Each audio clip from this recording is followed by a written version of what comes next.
today's the day. I'm gonna see if they can program that ECU over here at Ford. So hopefully everything can get programmed and then that truck will fire up.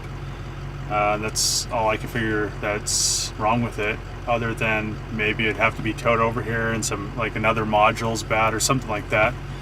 But I think this is my last resort, so we'll see what happens. Okay, I'm back at the shop. Last night I did clean my truck, so it is all nice and shiny. And this one needs to be, I'm gonna have the guy up front detail it after I get it running. So what happened was Ford told me, the service department said that they could not bench program an ECM. But I talked to the guy a little bit. Hold on, let me open this. Okay, so I talked to the guy a little bit and he told me that I saw in the actual scan tool, I should be able to program the ECM with this, but I needed 2 keys. So here's the original key, and I had to make me another chip key. So hopefully I can pretty much just have this thing.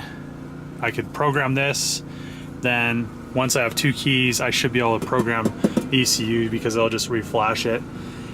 And then I'll see if this thing runs. I'm hoping that that's all it is. It just needs to be like the 2 keys reflashed, and then I'll start up. So I'm gonna do that now, and hopefully I can get this thing running today.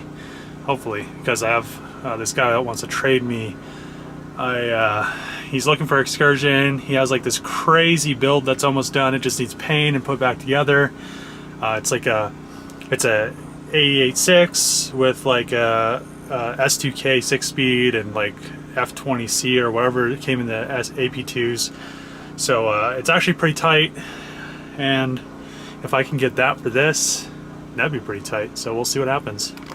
Okay, so I'm just setting everything up right now, but you can see that the theft light, yeah, see the theft light is like flashing a code or something.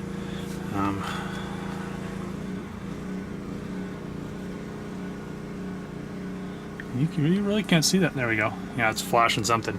So do the VIN really quick.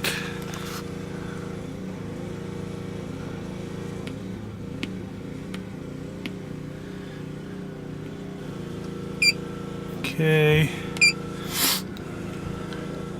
Control unit. Pats, you really can't see that. So and then special function.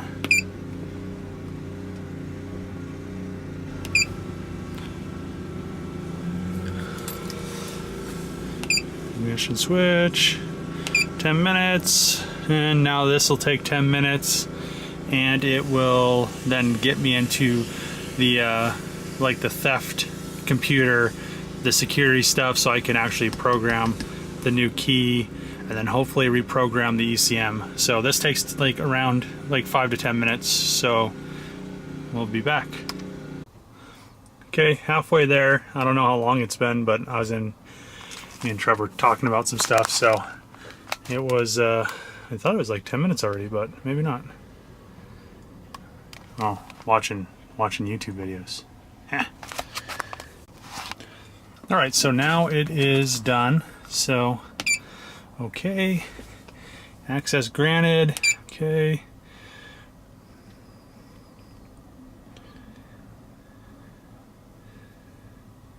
Okay, program an additional key.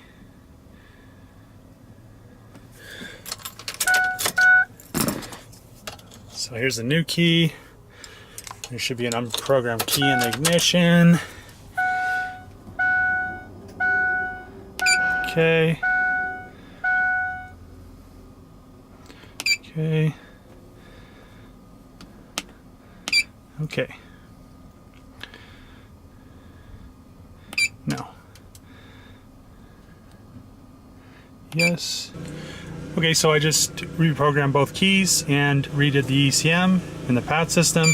Now when I go to read codes, it doesn't have any faults and it passes. So hopefully it'll start. I'm charging the batteries and everything, and once they're charged, maybe she'll fire up. Pulled the driver's side valve cover off, and it seems like there's no oil actually squirting out of the tops of the injectors. There's like a little oil purge port. So I'm gonna try pulling this little actuator off to see if I can figure out what's actually going on, because it seems like it has high pressure oil, so it should have oil to the injectors and fuel, and that's probably what's causing this issue with it starting, or there might be something wrong with this actual harness. So I'm gonna try doing this first and then go from there and see if I can get it running. I went back over to Ford. The IPR looked a little bit messed up. I tried to get the solenoid to engage. It wasn't doing anything. So maybe that's the issue with my no oil to the injectors. I don't know. I'm just throwing things at it now because I'm not sure. This is kind of what controls oil pressure. I'm seeing high pressure oil on the ICP sensor. So I don't know. I'm gonna throw this thing in. It was like 240 bucks. They had one in stock, luckily. It was like the last one he had too. So throw it in, see what happens. Hopefully it fires up. I mean, it has everything it needs, but I mean, I don't know. I'm not sure. All right, I'm pretty pumped right now because I got the truck running again. So the issue with it is it had fuel pressure, it had oil pressure at the ICP sensor, was reading correct pressure, but there wasn't any oil actually getting to the injectors. So I went to Ford, let's see if I can find it. I don't remember where I stuck it. Let's see, where'd it go? The old. Okay, so here it is. I'm gonna get my hands all dirty, but I'll show you guys anyway. So here's the old IPR, and I kind of did like a self-diagnosis on it before I went and bought a new one. So I wasn't sure if it was 5 or 12 volt sensor, but it's a magnet. I hooked one wire up to ground, one wire up to power, and it should have, you should have audibly been able to hear like the valve inside of it moving, which I didn't hear. So at that point I was like, well, something has to be up with this sensor, especially since the body of it looked all corroded and stuff. So the body didn't look all that great. So I was like, well, it was like $240, might as well try it. And now, I mean, this thing cranks up really nice. I think it's gonna be a ripper. So I need to put everything back together. So put the key in it. Now I have 2 keys for it though. Now I won't run it too long because I don't have the serpentine belt on it. But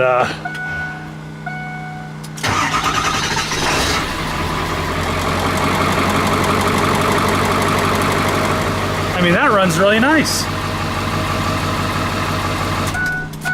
So yeah, I'm going to put pretty much everything back together. I still have the driver's side valve cover off and the charge pipe and all that stuff.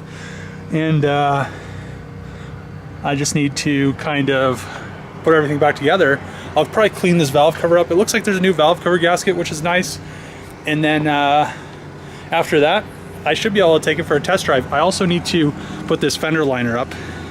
So I'll probably do that tomorrow, but I'll kind of get the engine all closed back up before I go, because I need to go over and help Trevor and Ty ship because we got key tags in. So there's going to be like quite a few orders that are going out tonight. I think we're going to try to actually ship until we can't ship anymore, so we could hopefully get everything done and then just be done with shipping, not have to worry about it anymore.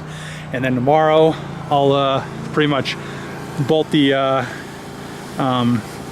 injection control driver up and the fender liner, and then the guy up front's going to clean it for me. After it's cleaned, I'll take it over to my grandma's house. I'll throw the King Ranch wheels on it, put the Platies on my truck, and yeah, it'll be ready to go. I'll have to find some interior and stuff, but other than that, it's a good running truck so far.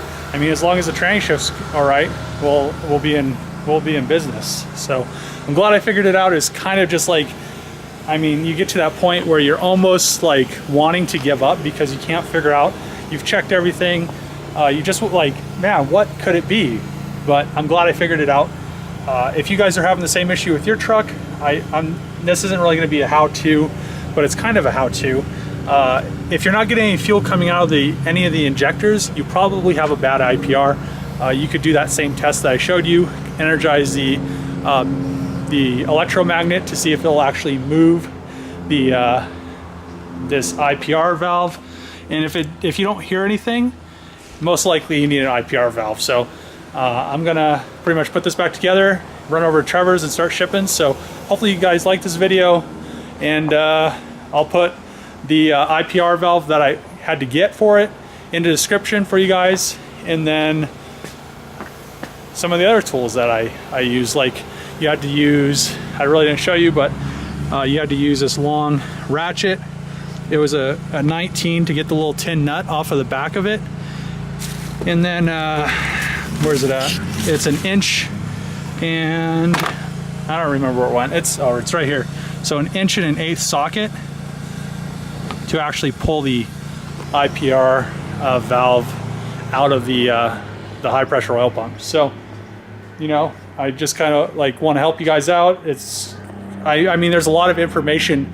I was like sifting through PowerStroke Nation and all these other forums trying to figure out what was going on. It kind of seems like on forums, everything just dead ends. So it'll be like, yeah, my truck doesn't run, it doesn't run. Oh, try this. And then like the post just ends. Like the person never like updates what actually fixed their truck with the problem they're having. I don't know. All right, just finished putting everything back together. So I'm gonna move the truck probably into a more adequate parking spot. But yeah, it's definitely all together. I put the serpentine belt on, the charge pipe, the intake, all that stuff's back together. So hopefully now she still fires up. I need to plug this back in because it was being weird. It was making me mad because it just kept making noise. So yeah, let's see how she likes it. Let's see what we got here.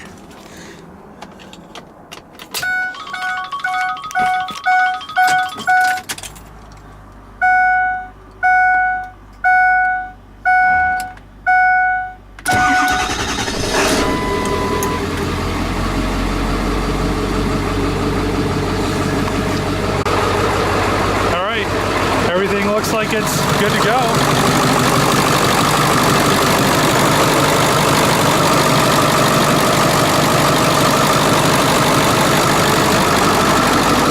I need to get a new switch for the lights because it, oh man, I wonder what my check engine light stuff's for.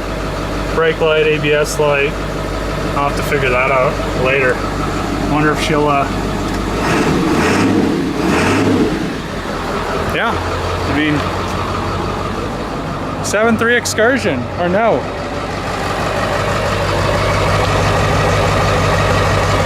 Doesn't even smoke. So, yeah, I'm gonna park this thing really quick and then go over to Trev's and start shipping. So, yeah, I'm pumped, so pumped that I got this thing fixed. I mean,